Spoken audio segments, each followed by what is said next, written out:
ఈ క్వశ్చన్ చూడండి. Selling price of A bed 2 times of the initial. Okay, profit వచ్చేసి 8 times of the initial. Okay, మామూలుగా మనకి profit అంటే SP minus CP equal to profit. ఇక్కడ ఏమన్నాడు? 2 టైమ్స్ అయింది. ముందు దానికంటే ఇప్పుడు 2 టైమ్స్ SP అయింది. CP సేమ్ ఉంది. ఇక్కడ ప్రాఫిట్ వచ్చేసి 8 టైమ్స్ అయింది. 8 టైమ్స్ ప్రాఫిట్.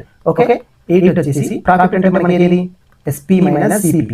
ఓకే, ఇక్కడ 2SP మైనస్ CP.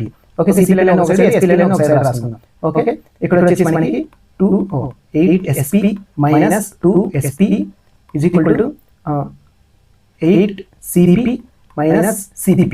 ఓకే, ఇక్కడ వచ్చేసి మనకి 6SP అవుతుంది. ఇక్కడ వచ్చేసి 7CP అవుతుంది.